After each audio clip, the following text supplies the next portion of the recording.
Carta de Paulo aos Filipenses, capítulo 2, versículos 13 a 16, diz: Porque Deus é quem efetua em vós tanto o querer como o realizar, segundo a sua boa vontade. Fazei tudo sem murmurações nem contendas, para que vos torneis irrepreensíveis e sinceros, filhos de Deus inculpáveis, no meio de uma geração pervertida e corrupta, na qual resplandeceis como luzeiros no mundo, preservando a palavra da vida, para que no dia de Cristo eu me glorie de que não corri em vão, nem me esforcei inutilmente.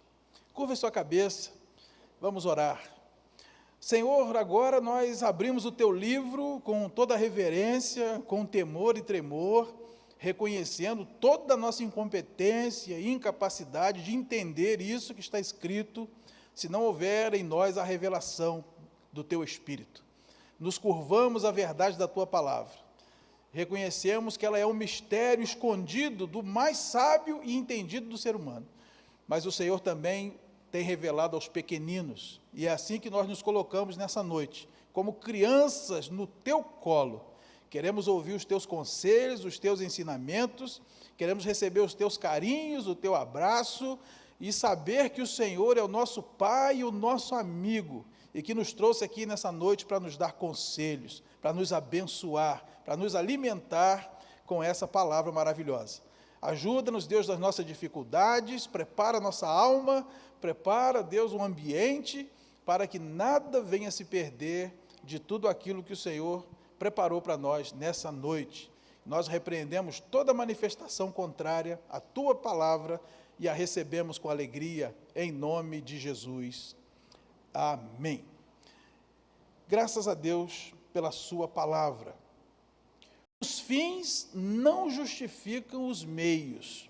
É sobre isso que eu quero conversar com os irmãos, em mais essa oportunidade que temos de compartilhar a palavra do Senhor. Essa ideia de que os fins justificam os meios, ela não é bíblica, ela não é cristã, ela não é divina. Ela está presente em alguns filósofos, principalmente Maquiavel, que afirma que desde que você tem um objetivo bom lá na frente, você pode usar de meios não tão dignos para que você atinja aquele fim. E nós, quando nos deparamos com as Escrituras, nós vemos que o padrão de Deus para nós é que nós sejamos irrepreensíveis, que nós sejamos inculpáveis, que nós, de fato, resplandeçamos como luzeiros, como tochas de luz, no meio de um mundo tão difícil como esse que nós vivemos. Os fins não justificam os meios. Nós precisamos ter a motivação correta para tudo que vamos fazer, nós precisamos executar essas motivações, essas ideias também do jeito correto, e o jeito correto é o jeito da Bíblia, e também os fins que nós queremos alcançar devem ser fins que glorifiquem ao nome do Senhor. E é sobre isso que eu quero conversar com vocês nessa noite, trazer esse desafio para nós. Sabemos que não é fácil, mas como o texto diz, quando nós queremos isso, é Deus mesmo quem está trabalhando em nós. A nossa natureza humana, a nossa tendência, a nossa pecaminosidade natural jamais vai querer um padrão desse, que é o padrão de Deus para nós. É uma perseguição diária que vai durar a vida toda, conforme lemos em Hebreus capítulo 12. Nós vamos seguir a santificação a vida toda, porque também sem essa perseguição, ninguém verá o Senhor. Então nós vamos buscando a Deus, e quanto mais a gente busca a Deus, contempla a sua santidade e percebe o padrão que Ele tem para nós, fica parecendo que ainda estamos muito longe. Quanto mais santo alguém se torna, pela graça de Deus, mais ele se percebe pecador. E se você pergunta para um homem que já amadureceu espiritualmente, que está buscando a santidade, pergunte para ele, o que você pensa de você mesmo? Ele vai olhar para si e vai dizer, eu sou um pecador, eu sou um pobre miserável, eu sou vendido à escravidão do pecado, eu estou muito longe do padrão de Deus. Agora, pergunta para um homem pecador o que ele acha dele. Uma pessoa que não acredita em Deus, não acredita na Bíblia, né?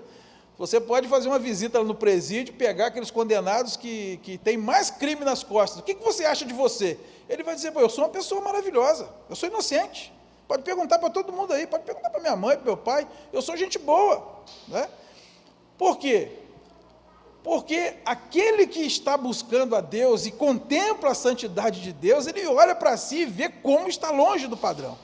Agora, aquele que não olha para Deus, que vive segundo os seus próprios padrões, ele vai se achar realmente a última bolacha do pacote. Então, o padrão de Deus para nós é que sejamos irrepreensíveis, inculpáveis, e o Espírito de Deus quer talhar isso em nós. E eu quero compartilhar com os irmãos sobre alguns princípios que eu aprendi na palavra do Senhor e quero que isso também alcance a vida de vocês. A primeira coisa é que nós não podemos fazer a coisa certa com a motivação errada. Olha o que está escrito aí mesmo em Filipenses, no capítulo 1, de 15 a 18. Alguns efetivamente proclamam a Cristo por inveja e porfia. Outros, porém, o fazem de boa vontade. Estes por amor, sabendo que estou incumbido da defesa do Evangelho. Aqueles, contudo, pregam a Cristo por discórdia, insinceramente, julgando suscitar tribulação às minhas cadeias. Todavia, que importa, uma vez que Cristo, de qualquer modo, está sendo pregado, quer por pretexto, quer por verdade, também com isso me regozijo? Sim, sempre me regozijarei. Então percebam que Paulo está dizendo aqui que há pessoas que fazem as coisas mais sublimes com uma péssima motivação. E talvez não haja tarefa mais nobre para nós como crente, como igreja, do que pregar o Evangelho. Mas aqui Paulo diz que as pessoas pregam o Evangelho por inveja, por porfia, né, por briga, pregam também por pretexto. Vai entender a cabeça doida dessas pessoas. E isso não aproveita diante de Deus. Paulo vai dizer, numa de suas cartas, que ele precisa se vigiar, ele precisa esmurrar o seu corpo, para que, tendo pregado a muitos, não venha ele mesmo ser desqualificado. Paulo diz aqui, se ele prega por pretexto, por porfia, por inveja, não importa, porque as pessoas que vão ouvir o Evangelho, elas serão salvas pelo Evangelho. E às vezes o próprio pregador vai ser desqualificado. E isso vai acontecer de montão, pode ter certeza. Porque imagina se a gente descobre que quem pregou o Evangelho para nós estava fingindo, que ele estava roubando, que ele tinha outras intenções. Então a nossa conversão não valeu? Não, o poder é da palavra. Imagina se você descobre que aquele que te batizou era um falso pastor, comprou a carteirinha. Não, o ato é válido porque é feito na presença de Deus. Eles vão dar conta se estiverem fazendo certo com a motivação errada.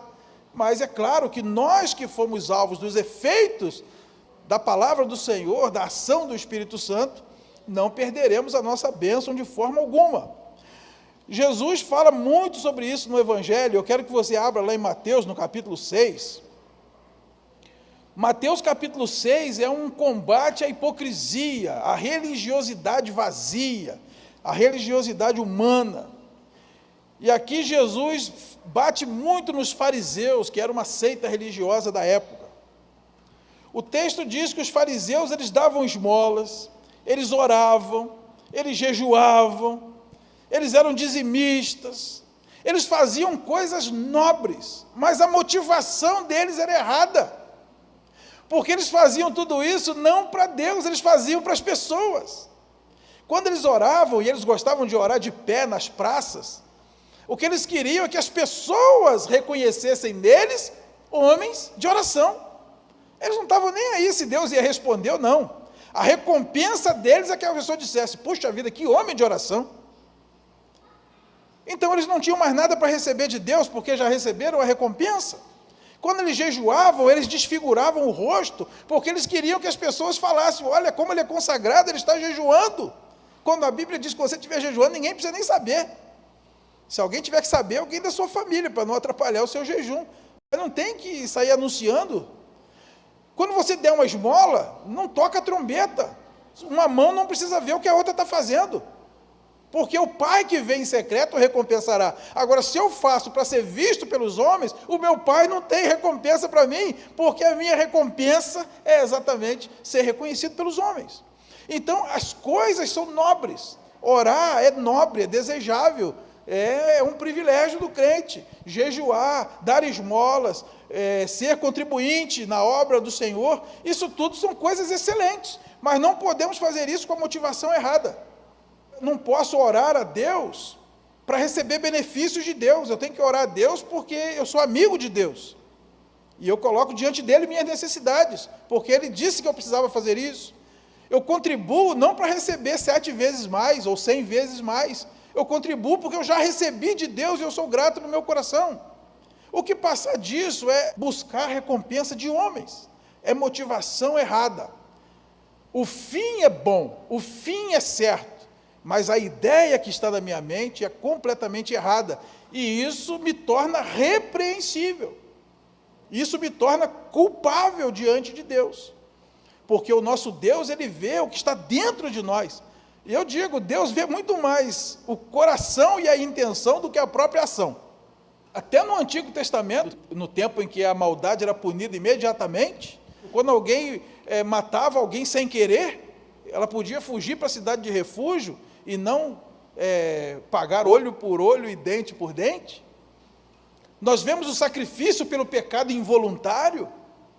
Então nós temos que ser irrepreensíveis das nossas intenções, e eu quero dizer para vocês, desconfie das suas intenções, e a nossa tendência é sempre procurar o que nos favorece, e às vezes dizendo que estamos com a melhor das intenções, nós dizemos que estamos fazendo para Deus, nós dizemos que estamos fazendo aquilo em função da obra dele, mas no final, nós estamos fazendo porque aquilo nos favorece. Se vocês observarem, o modus operandi do próprio inimigo, o Satanás, ele é capaz de fazer coisas boas com intenções ruins. Vocês vão ver que o diabo ele pode falar 99 verdades para poder inserir uma mentira lá no final. São os sofismas. O sofisma é aquela afirmativa que o pressuposto é verdadeiro, mas o fim é falso. E ele vai enredando a pessoa com essas sutilezas. Lá em 2 Coríntios, capítulo 11, 14 e 15, está escrito que o Satanás pode se revestir em anjo de luz e fazer dos seus ministros de justiça. É por isso que nós ouvimos depoimentos de pessoas que recebem até um milagre num arraial onde, notadamente, é o inimigo que é invocado e não Deus. Nós temos exemplos de pessoas que se dizem beneficiadas por promessas a todo tipo de entidade, deuses, ídolos, etc. Então, é claro que o inimigo ele pode fazer coisas boas para atingir um fim ruim. E nós que conhecemos os políticos do Brasil sabemos disso, né? Como os políticos são capazes de fazer um monte de coisa boa para atingir o seu próprio objetivo pessoal lá no dia das eleições, e depois esquece que a gente existe. Muita gente aqui já passou por isso. Então devemos sempre examinar o nosso coração, a nossa mente, perguntar sobre as nossas intenções. Por que você quer isso?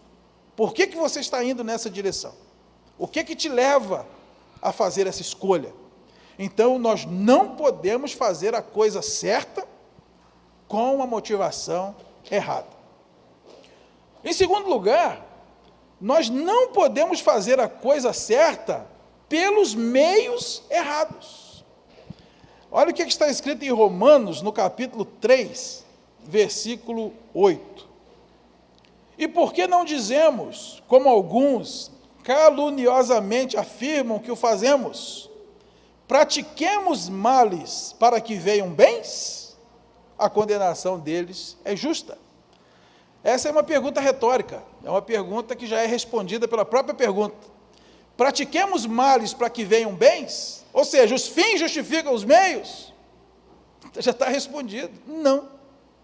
O caminho para se chegar àquela coisa boa tem que ser bom também. Você já viu quando alguém chega e conta uma bênção para você, e quando você fica sabendo dos detalhes, está cheio de furo? Eu acho que eu já contei para vocês. Eu ouvi uma vez uma pessoa contando uma bênção, que ele foi para um outro país, clandestinamente, e estava lá, né, o clandestino em outro país é aquela luta, né, todo mundo sabe e imagina como é que é. E ele falou, mas agora, ele arrumou uma namorada lá, a namorada engravidou, aí ele vai casar e vai conseguir o visto definitivo, né? Aí você fala, mas isso é uma bênção? Aí você começa a ver, como assim? Deus não escreve certo por linhas tortas. Alguém chega, te chama para orar por um carro que ele acabou de comprar, um carro novinho, e você olha, realmente um carro lindo, bonito, possante. Aí quando ele te diz os detalhes, né, é um carnê que é mais grosso que a nossa Bíblia. 98 prestações de R$ 1.757,95. E o camarada comprou no nome de outra pessoa, porque o nome dele está sujo. Aí você vê, mas que bênção é essa? Então, nem sempre aquilo que se mostra bom lá na frente foi conseguido pelos meios certos. Nós não podemos falar uma mentira para ajudar alguém. Isso não é aceitável pela Bíblia. Nós não podemos, por exemplo, sonegar o imposto de renda para ter mais restituição e assim mandar uma oferta missionária. O fim é bom, mas o meio está errado. Eu não posso sonegar o meu dízimo na casa do tesouro para comprar uma cesta básica para alguém que eu acho que precise. O fim é bom, mas o meio está errado. Fere os princípios bíblicos para a contribuição, que diz que nós devemos trazer nossas contribuições, juntar tudo no templo, e aqui a igreja junta decide o que vai fazer. Então, nem tudo que se mostra bom lá na frente, quando a gente pega todo o processo, isso nos deixa irrepreensíveis diante de Deus, porque muitas vezes usamos de meios que não são aceitáveis. Chegar para o culto na hora certa é muito bom, é um ótimo objetivo, é um ótimo fim, mas se para chegar aqui na hora você brigou com a tua mulher para sair de casa enquanto ela estava se arrumando, te atrasou, se você furou tudo quanto é sinal vermelho, colocando a sua vida em risco, a vida das pessoas, se você ultrapassou onde não podia ultrapassar, para chegar aqui na hora, o fim é bom, mas o meio foi péssimo. Era preferível chegar atrasado, porque Deus sabe das dificuldades que nós temos, às vezes. Todo mundo que tem família grande, né, criança, mulher, filho, adolescente, sabe que o relógio não espera. Mas, às vezes, o nosso orgulho, né, de querer mostrar que somos pontuais, porque nós gostamos, às vezes, de apontar os outros, aí nós perdemos o direito de chegar atrasado. Aí nós fazemos e acontecemos para atingir um fim que supostamente é bom. Mas eu digo para você, Deus, quando olha o processo todo, Ele reprova. Quando fazemos isso, somos repreensíveis, somos culpáveis, porque nós não podemos fazer a coisa certa pelos meios errados. Se nós queremos chegar a um objetivo, o caminho para a gente chegar lá tem que ser bom. Tinha um comercial na TV de uma empresa, que eu não lembro agora qual é, e o lema era o seguinte: o importante é chegar bem. Ou seja, você chegou, está tudo certo. Para nós, não. Para Deus, não. O padrão da Bíblia, não. O padrão da Bíblia não basta você chegar bem.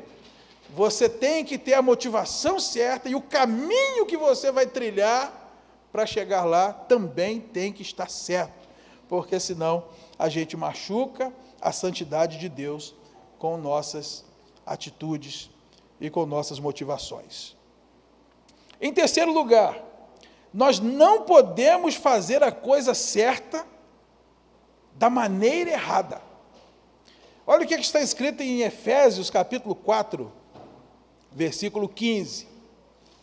Mas seguindo a verdade em amor, cresçamos em tudo naquele que é a cabeça, Cristo. Falar a verdade é certo? É.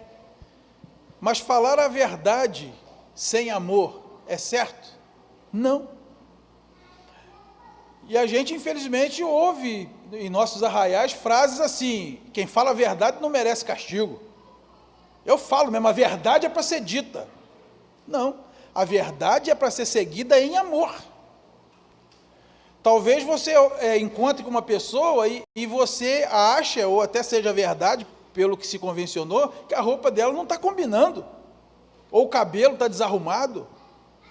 Isso não te dá o direito de chegar e falar, você está ridículo com essa roupa. Esse cabelo seu aí está parecendo uma fuá de teia de aranha. Só porque você acha que é verdade? É engraçado como algumas pessoas acham que tem o direito de chegar para você e falar tudo que dá vontade, que elas acham que é verdade. Seja pessoalmente ou por telefone, a gente que é pastor sofre dessa. Só que as pessoas esquecem que a gente tem o direito também de não gostar de ouvir certas coisas. Aí quando a gente responde, a pessoa fica chateada. Então sempre que a gente se acha de falar a verdade a hora que a gente quer, porque quem fala a verdade não merece castigo, eu falo para você, merece sim. Vai falar tudo que você pensa para um policial que te para aí na estrada. Você vê o que vai acontecer. Fala tudo que você pensa lá no seu trabalho, para o seu chefe, para os seus colegas, para você ver. Não. A palavra tem que ser dita em amor. Você vai esconder a verdade? Não. Vai falar mentira? Não. Mas você vai escolher o momento certo, o tom certo, o lugar certo para você falar a verdade, ué. Então eu digo para você, você pode magoar alguém dizendo a verdade. Você pode afastar alguém do evangelho dizendo a verdade. Se você não tiver educação para dizer, se você não souber o momento, não souber a hora, não souber o tom. A Bíblia diz, por exemplo, que quando alguém errar, nós devemos confrontá-lo. Mas é em amor. Mateus capítulo 18, a partir do verso 15, lá em Lucas 17, a partir do verso 3, diz: acautelai-vos. Se o teu irmão errar, vai arguí-lo entre ti e ele só. Se ele te ouvir, acabou. Se ele não ouvir, chama mais duas pessoas, tenta conversar de novo. Se ele ouvir, acabou. Se ele não ouvir, aí você traz a igreja, tenta conversar de novo. Se ele ouvir a igreja, acabou. Se ele não ouvir a igreja, aí você deve tratar ele como se não fosse crente, porque na verdade ele não entendeu ainda como é que é a coisa. Mas não é assim, você ir sozinho de manhã, já ir com 2, meio-dia, já levar para a igreja de noite, para expulsar a pessoa. Não é isso. É tudo com jeito, no tempo da pessoa, respeitando a dificuldade. Lembra daquela historinha de deixar o barro secar? Imagina, você cai uma lama aí na sua calça comprida e você tentar limpar com a lama fresca, você vai espalhar a lama para tudo quanto é lado. É preferível deixar a lama secar. Aí você bate assim e cai tudo, vai virar uma poeira. Nem tudo que acontece, que a gente sabe que tem que resolver, vai resolver naquele momento. Porque alguém quer, porque alguém exige. As pessoas têm seu tempo. Então tem a coisa certa a ser feita e tem o jeito certo da coisa certa ser feita. E se nós queremos ser irrepreensíveis e inculpáveis no meio dessa geração que a gente convive aí, nós temos que atentar para isso. Comer é uma coisa certa? É uma coisa boa? É. E eu digo, se tem uma coisa que o crente gosta é comer, né? Porque a gente não bebe, a gente come. Agora, se você ler em Gálatas lá 5, a glutonaria é pecado. Glutonaria é obra da carne. Está na mesma linha da feitiçaria, da idolatria. Comer não é pecado, mas comer em excesso é glutonaria, é pecado. Trabalhar não é pecado, mas se você tiver um trabalho que te escraviza e te impede de fazer a obra de Deus, passa a ser. Namorar não é pecado, mas se o namoro é indecente, então passa a ser pecado. Tem um monte de coisa que por si só não é pecaminosa, mas dependendo da maneira que se execute, passa a ser. Então, não podemos fazer a coisa certa de qualquer jeito. Não podemos fazer a coisa certa do jeito errado. Nós precisamos fazer a coisa certa do jeito certo. Então, é um alto padrão que Deus tem para nós, irmãos. Deus não nos deu simplesmente um conjunto de regrinhas e diz, cumpra isso tudo aí. Não. Deus tem um alto padrão. Ele se preocupa desde a nossa motivação, aquilo que está na nossa mente, ao nosso caminhar diário, a como nós executamos as coisas, e principalmente Ele se preocupa com o resultado daquilo que nós vamos fazer. Porque Paulo diz, as coisas podem ser lícitas, mas nem todas convêm. Podem ser lícitas, mas nem todas edificam. Podem ser lícitas, mas eu não me deixarei dominar por nenhuma delas. Então, assim, ser lícito é o beabá. Se é ilegal, já não é para nós. Então, a coisa errada já não é para nós. Não adianta você querer marcar comigo uma conversa para perguntar se você deve instalar uma gato-net na sua casa ou não. Aquilo que é ilícito, que é errado, já nem se cogita. Agora, das coisas lícitas, nem tudo é para nós. Porque tem coisa que não convém. Jogo de loteria é lícito, não convém para o crente. Tem coisa que é lícito, mas não edifica. E se não edifica, é melhor não fazer. Tem coisa que é lícita, mas domina. Você vai dizer que jogar um joguinho de dominó é pecado? Ou jogar uma cartinha de baralho é pecado? Ou jogar um joguinho de sinuca é pecado? Agora, se você já não consegue dormir sem jogar um joguinho, aí já dominou. Já não serve, sai fora. Então, o padrão de Deus para nós é um padrão alto. Que esse seja o padrão da minha vida e da tua, nesse mundo tenebroso em que nós vivemos. Porque eu digo para vocês, a igreja é a esperança do mundo. Paulo vai escrever aos Colossenses que Deus deu Cristo à igreja, para a igreja dar Cristo ao mundo. A igreja é a esperança dessas crianças. A igreja é a esperança desses adolescentes.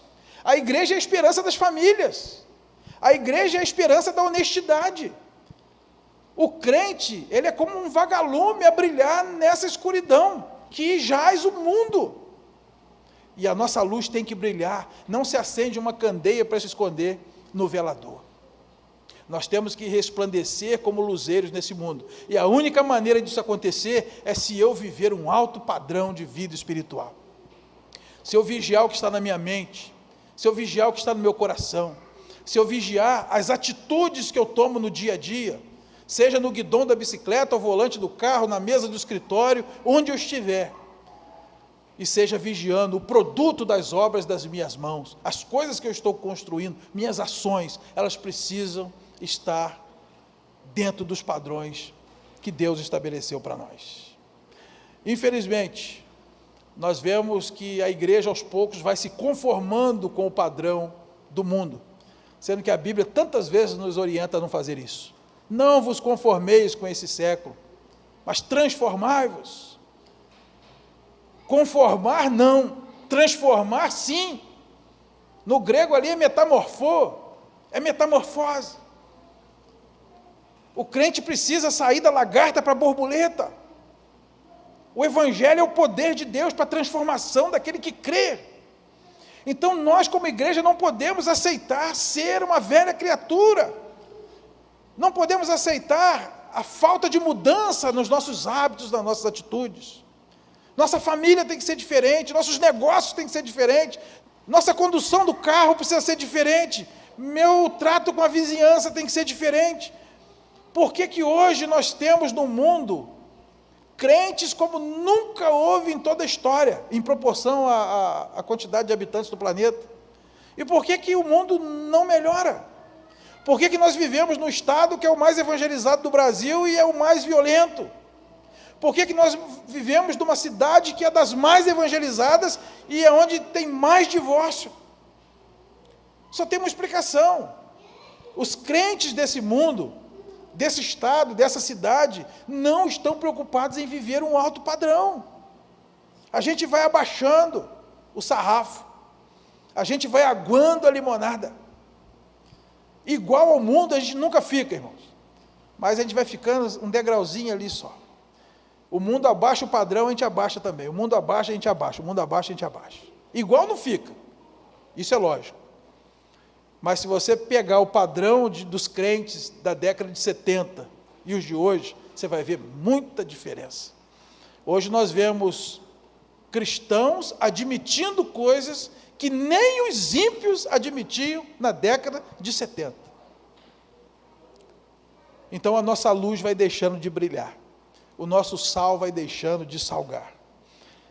Por causa disso, nós perdemos a oportunidade de sermos luz de Deus nesse mundo, de sermos irrepreensíveis e inculpáveis para fazer a diferença para as pessoas que estão aí clamando por salvação. Os fins não justificam os meios. O padrão de Deus é que nós devemos fazer o que é certo com a motivação certa. fazer o que é certo pelos meios certos, e fazer o que é certo da maneira certa. Se nós buscarmos isso, e recurso para isso não está em nós, recurso para isso é a graça de Deus, é a unção do Espírito Santo que habita em nós, é a ação de Deus sobrenatural sobre nós, que nos dará a condição de irmos além das nossas próprias limitações.